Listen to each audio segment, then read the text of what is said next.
안녕하세요. 원탑 속도국어 김선생입니다. 자, 오늘 찌국의 수능국어 만점 도전기. 자, 오늘은 문법 개념 정리해 볼게요. 자, 이제 문법에서도 그 문법 요소인데요. 그죠? 높임 표현, 종결 표현, 사동 표현, 피동 표현, 그다음에 이제 시제, 부정문, 인용 표현인데 이거는 이제 고1 학생들 내신이나 그다음에 이제 고2 그 언어 매체 내신에 필요한 거고요. 그다음에 이제 고3 수능에도 그 중요한 것들이니까 잘 정리해 볼게요. 자, 남다른 문법 정리 노트 이렇게 돼 있죠. 그죠? 근데 이제 문법은 항상 우리가 좀 아셔야 되는 게 기본 개념이 있어요. 그럼 기본 개념이 있다라는 건 심화 개념도 있다라는 얘기겠죠. 그죠? 자, 우리가 이제 항상 그 문법은 개념과 예시인데 기본 개념은 우리가 꼭 알아야 될 기본적인 것들이고요. 심화는 기본 개념이 두 개가 합쳐진 거 아니면은 우리가 일상생활에서 헷갈리는 거나 잘못 쓰는 것들을 어떻게 돼? 그 심화 개념이라는데 그거는 시험에 그 심화 개념 출제가 되는 거겠죠. 그런데 이제 문제는 자, 이런 식으로 자, 높임법엔 주체, 객체, 상대가 있다. 개념을 쓰세요. 그 다음에 이제 스스로 정리를 해보는 거죠. 그 다음에 이제 실현하는 방법을 쓰세요. 이렇게 스스로 정리를 해보면은 기본 개념이 탄탄하게 정리가 된다는 거예요, 이거를. 근데 기본 개념이 정리가 돼야지만, 그 다음에 스스로 이렇게 써보셔야지만 기본 개념이 정리가 되는 거고, 또 그래야지 심화 개념이 어떻게 되지? 복잡해지니까. 복잡해지니까 두 개가 합쳐진 거, 왜 이렇게 합쳐졌는지 이런 것들이 알 수 있는 거거든요. 기본 개념이 그만큼 정리가 중요하다는 거고요. 이제 이런 식으로 선생님이 이제 개념 정리를 해주면은 여러분 스스로가 이걸 작성을 하셔야 돼요. 그래서 제가 맨 앞에 뭐라고 했냐면은 자, 문법 요소 기본 개념 정리 후 꼭 스스로 써보란 얘기죠. 그래야지 정리가 되는 거고요. 그럼 실제 이제 문법 개념 정리 한번 해볼게요. 자, 일단은 개념 정리 높임 표현부터 들어갈게요. 자, 이제 높임 표현에는 주체가 있고요. 객체가 있고 상대가 있는데 자, 여기에 보시면은 그 선생님이 손으로 다 이거 해설에 대한 것들을 이렇게 넣어놨거든요. 그러니까 좀 빨리빨리 이해를 하실 수 있도록 해놓은 거거든요. 이렇게 자, 한번 볼게요. 주체 높임은 주어가 여기 이제 한글을 PDF로 저장하다 보면 이렇게 오류가 나니까 이건 양해해 주시고 주어가 가리키는 인물, 문장의 주체를 높이는 거다 이렇게 돼 있죠. 그죠? 그럼 이제 주체는 직접 높임이고 간접 높임이 있는데 자, 여기서도 주체를 직접 높이는 거 이렇게 돼 있는 거예요. 그러니까 이제 주체는 항상 행위 주체 주어를 높이는 건데 자, 우리가 이제 생각해 보세요.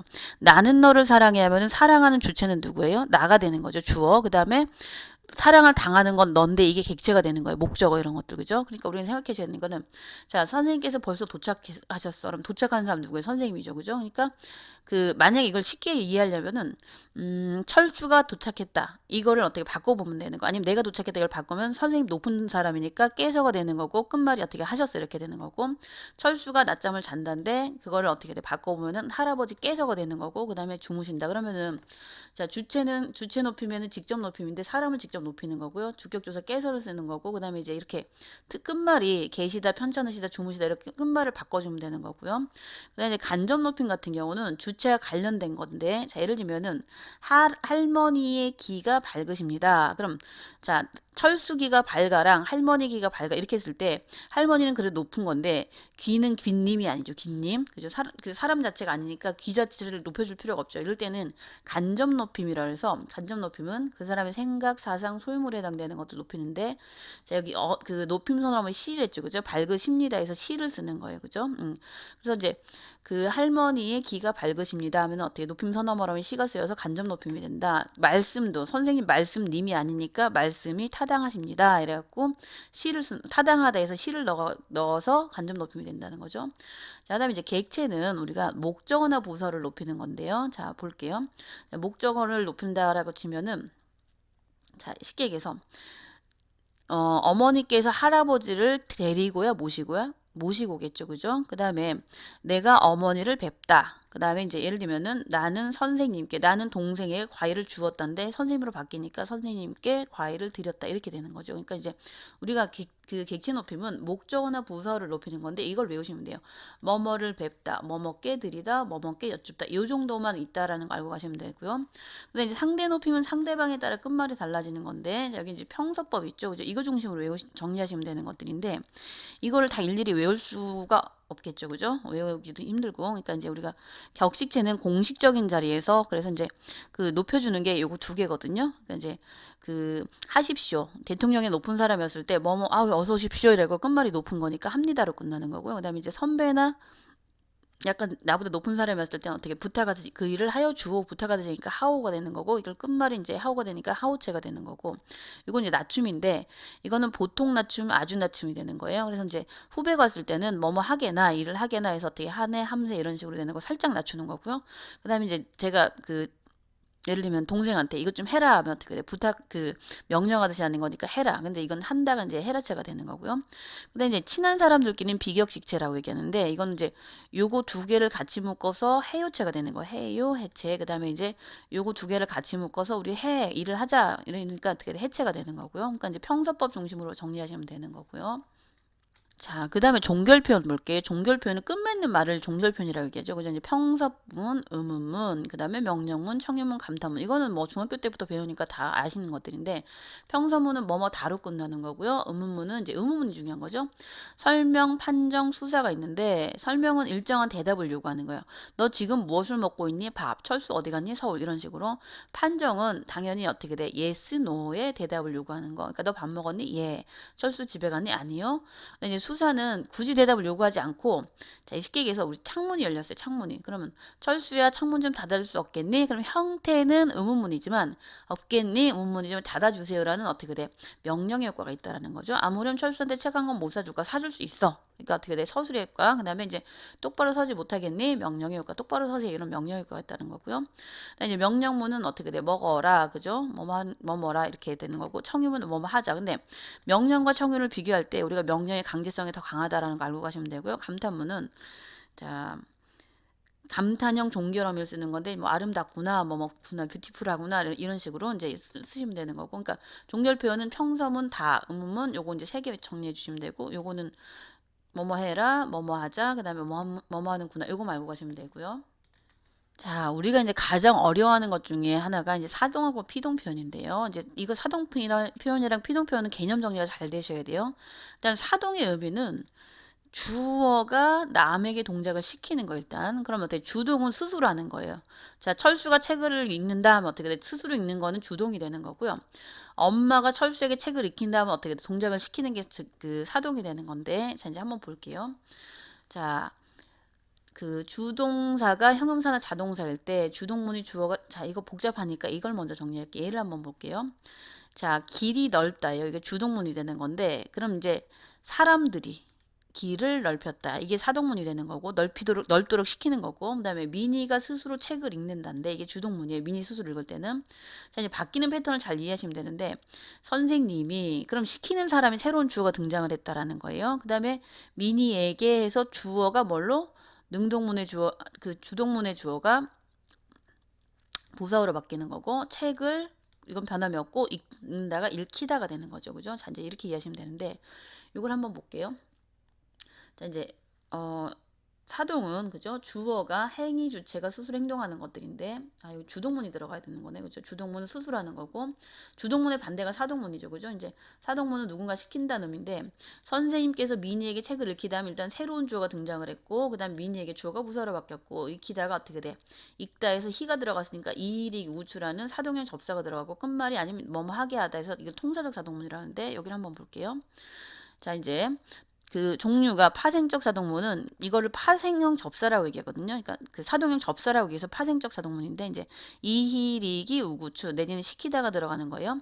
자, 누나가 동생의 죽을 먹이다. 그럼 누나가 동생이 먹도록 시키는 거고, 엄마가 아이에게 옷을 입히다. 그럼 엄마가 옷을 입도록 시키는 거고, 종이 비행기가 날다인데 날도록 시키는 거니까 날리었다 해서 어떻게 날렸다가 되는 거고, 사람들이 웃다예요. 웃는다는데 어떻게 돼? 개그맨이 웃도록 하니까 웃기 할 때 기가 들어간 거죠. 그죠? 웃겼다고 줄여서 웃겼다. 그 다음에 어떻게 돼? 아기가 자다는데 이제 엄마가 아기를 자장자장 재우도록 시켰다. 그래서 자다에다 이유가 같이 들어간 거예요. 그럼 이제 이유 같이 들어가는 거 되는 거고. 그 다음에 이제 아스팔트가 달구다 해서 구가 들어가는 거고. 그 다음에 늦다 해서 시간이 늦었다 해서 어떻게 돼? 늦추었다 해서 일부러 약속 시간을 늦추었다 하면 추가 들어간 거죠. 그죠? 그 다음에 이제 오염시켰다. 자, 그러면은 이제 또 하나는 끝말을 뭐뭐 하게, 여기 하게가 들어가야 돼요. 뭐뭐 하게 하다. 그래서 이제 옷을 입게 했다. 이걸 통사적 사동문이라고 하는데, 통사는 문장 구조 자체를 얘기하는 거니까 그냥 끝말을 이렇게 바꿔주면은 통사적 사동문이 된다. 이거 알고 가시면 되는 거고요. 자, 이제 피동 표현 한번 볼게요. 피동 표현은 주어가 다른 동작에서 당하는, 어떤 일을 당하는 걸 얘기하는 거고, 피동의 반대가 능동인데 역시 수수라는 거죠. 우리가 조금 헷갈리는데, 이렇게 이해하시면 돼요. 영어에서 수동태, 능동태 있죠, 그죠? 그럼 이게 피동이 그 수동태에 해당되는 거고, 능동태는 능동 표현에 해당되는 건데, 우리가, 그럼 선생님 주동이랑 능동은 뭐가 달라요? 사실 같은 개념인데, 능동문과 주동문은 스스로 동작을 하는 거 같은 개념인데, 단, 사동의 반대가 주동이고, 그 다음에 피동의 반대가 능동이다. 이렇게 이해하시면 되고, 얘는 같은 개념이라는 거 알고 가시면 되고요. 그럼 한번 볼게요. 이제 피동문 만드는 방법인데, 고양이가 쥐를 물었다. 이게 이제 능동문인데, 자, 주어, 목적어, 서술어인데, 자, 목적어가 뭘로? 주어가로 빠지는 거예요. 그래서 쥐가 고양이에게, 그럼 주어가 또 뭘로? 부사로 빠지고, 물다해서 리히가 해서 물리었다가 되는 거죠. 그죠? 자, 그럼 우리는 이렇게 한번 생각해 보세요. 피동문은 주어가 누구에게 무엇을 당하다라는 구조로 해석이 되는 거고, 쥐가 고양이에 물림을 당하다는 의미로 해석되는 거고, 근데 문제는 이제 이의리기가 들어가는 거죠. 피동형 접사도 역시 이의리기가 있는데, 자, 우리가 사동피동이 어려운 이유는 그 사동형 접사는 이의리기 우추인데, 우추는 상관없는데 그 피동에도 어떻게 돼? 이의리기가 들어가서 겹쳐버리니까 이게 헷갈리는 거거든요. 그 다음에 이제 뭐뭐하게 되다. 그래서 이제 벽에 시계가 보였다. 이제 보이었다가 되는 거고요. 그 다음에 자, 노래소리를 듣다는데 어떻게 들리다 해서 어떻게 돼? 들림을 당하게 되는 거고, 아기가 어떻게 돼? 엄마 품에 안기다. 안김을 당하게 되는 거고, 그 다음에 이제 회의가 가결되었다. 뭐 이런 식으로 되는 거고. 근데 이제 통사적 사동문은 끝말을 바꿔주는 거니까 뭐뭐 어지다, 뭐뭐 하게 되다. 아니면 잘 써진다, 뭐뭐 하게 된다. 이런 식으로 정리해 주시면 되는 거죠.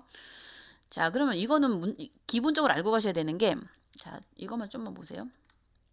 이건 꼭 아셔야 돼요. 이렇게 바뀌는 패턴. 자, 일단은 어떻게 돼? 주동문에 그 주동문이 사동문이 되려면은 새로운 주어가 등장하고 주어가 부사어로 바뀌고 끝말이 달라진다. 그 다음에 피동은 뭐가 목적어가 주어로 빠지고 주어가 뭘로? 부사어로 빠진다. 그 다음에 끝말이 달라진다. 이거 알고 가셔야 돼요. 그 다음에 이제 어려운 부분들은 심화 개념에 정리해 드릴게요. 자, 그 다음에 시제 표현 볼게요. 그럼 이제 어떤 동작이나 상태가 과거에 일어난 일인지, 현재 일어난 일인지, 자, 미래에 일어난 일인지. 우리 이제 국어에서는 시제는 이거 세 개밖에 없어요, 일단. 과거, 현재, 미래, 그죠? 자, 우리가 근데 이제 일이 벌어지는 시점을 꼭 아셔야 되는데, 이제 사건시라고 이게 사건시. 그 다음에 이제 말하는 시점을 발화시라고 했는데, 우리가 사건시와 발화시의 관계를 생각하면 되는데, 우리 말하는 시점은 늘 현재죠, 그죠? 내가 말을 하는 시점 자체는. 근데 이제 현재는 사건시와 발화시가 일치가 되는 거고요. 과거는 당연히 어떻게 돼? 발화시, 말하는 시점보다 사건시가 앞서는 거고요. 미래는 발화시보다 사건시가 늦다라는 거죠. 그죠? 사건시가 발화시보다 늦다 이런데, 자, 이제 이거 보시면은, 자, 여기 보시면 사건시가 있고, 그 다음에 뭐가 있어요? 여기 파란 게 사건시고, 이게 이제 발화시인데, 자, 발화시 늘 현재고, 그죠? 그 다음에 이제 앞서면은 과거가 되는 거고, 일치하면은 현재가 되는 거고, 그 다음에 이제 사건시가 뒤면은 미래가 되는 건데, 우리가 생각해봐요. 선생님 저 밥을 먹었어요 하면 어떻게 돼? 밥을 1분 전에 먹든 열흘 전에 먹든 무조건 말하는 시점 이전에 선생님 밥을 먹었어요 말하는 시점 이전에 사건이 벌어지면 무조건 과거가 되는 거고요. 그 다음에 저는 밥을 먹겠어요 하면 말하는 시점 이후에 사건이 벌어지는 건 미래시가 되는 건데, 자, 이걸 복잡하게 생각하지 마시고 여기 한번 보시면 과거, 현재, 미래가 있죠. 그죠? 근데 선어말 어미라고 얘기해요. 이제 선어말 어미가 뭐냐? 보았다에서 다가 어머럼이고요. 아시 어떻게 선어머럼이에요. 그 어머럼이 앞에 오는 애가 선어머럼인데, 아까 할아버지께서 아프시다, 다리가 아프시다 하면 어떻게 아프다에다가 시가 아프다에서 다가 어머럼이고 시가 선어머럼이에요. 그러니까 어머럼이 앞에 오는 애가 선어머럼인데 얘가 들어가서 과거가 되는 거니까 과거 시제가 되는 거니까 과거 시제가 되는 거고, 그럼 얘는 앗섯, 그 다음에 더 이런 게 다 과거 시제 선어말 어미가 되니까 이걸 가지고 실행을 하는 거고, 그 다음에 이제 던도 마찬가지고, 그 다음에 이렇게 시간 부서를 나타내는 것도 가능하다는 거고요. 그 다음에 이제 현재는 는이나 니은이 되는 것들이네, 아니면 그지? 은은 이렇게 되는 것들인데, 본다, 그 다음에 밥을 먹는다, 공을 찬다, 뭐 이런 식으로, 그죠?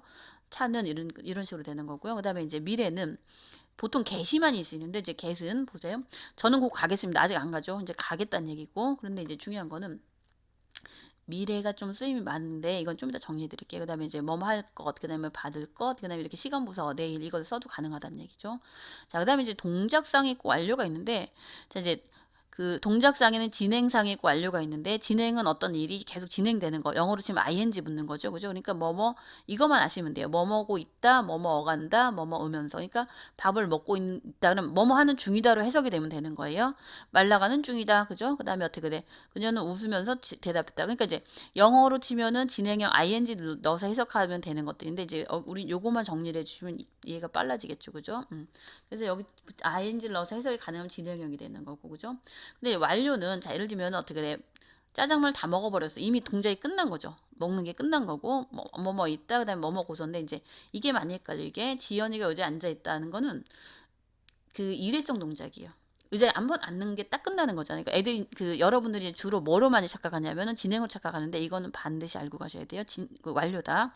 그러니까 이건 이제 이미 완료가 되는 거고, 그러니까 앉아 있다라는 건 일회성 동작이니까 한 번 앉으면 끝이 된다고 해서 완료로 봐야 된다 이 얘기가 되는 거고요. 자 이제 부정 표현 볼게요. 부정 표현은 이제 짧은 부정문과 긴 부정문인데 짧은 부정문은 어떻게 돼? 이제 나는 그를 안 만났다, 못 만났다. 그죠? 그 다음에 이제 아는 능력은 있는데 의지가 없는 거고, 무슨 능력 자체가 안 되는 거고, 그 다음에 이제 김부정문 뭐뭐 하지 아니하다, 뭐뭐 하지 못하다, 이렇게 되는 거고요. 그런데 이제 여기는 그냥 내용만 한번 여러분들 쭉 이해하고 가시면 될 것 같아요. 크게 문제될 건 없고요.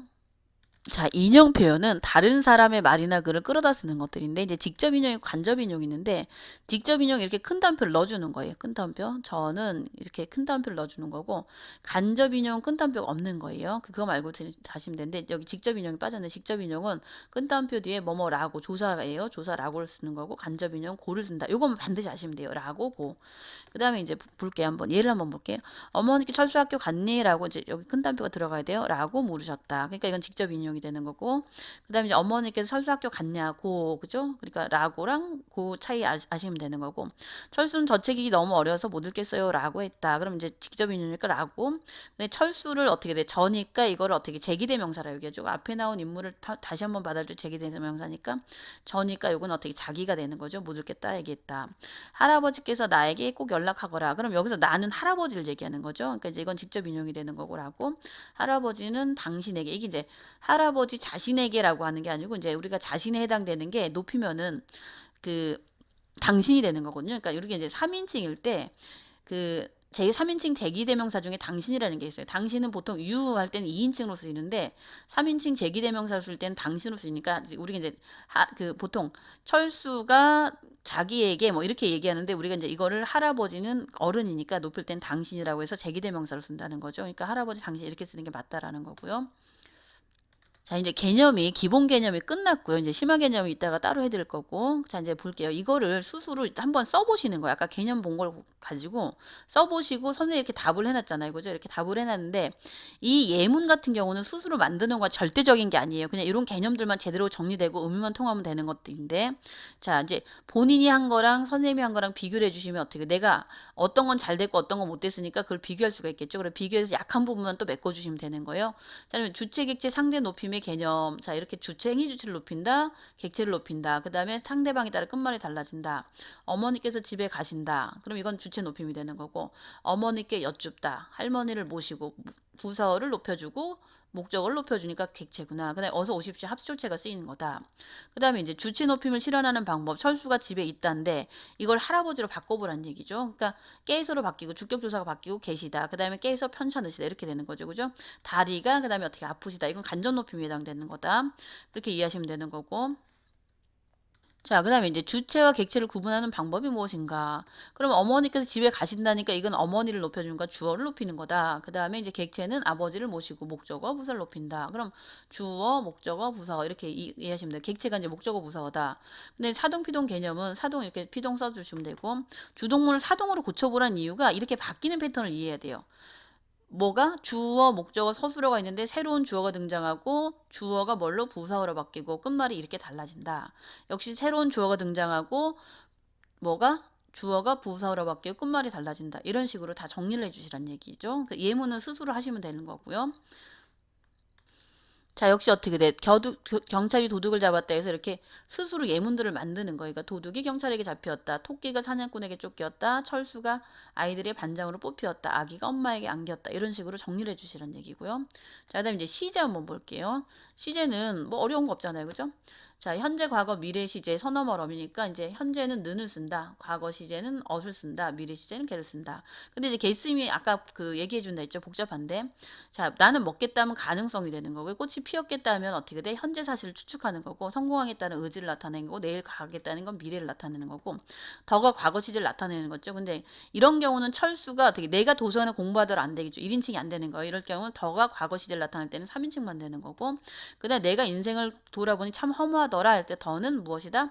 1인칭만 된다는 거지. 회상은 남이 할 수 없으니까 그죠? 1인칭만 되는 거고 그다음에 이제 완료 진행 구분하는 거 그죠? 이런 식으로 스스로 구분해 보면 되고 요게 이제 완료라는 거 알고 가시면 되고 그다음에 이제 의문문도 너 지금 어디 가니? 그러니까 대답이 필요하니까 설명. 밥 먹었니?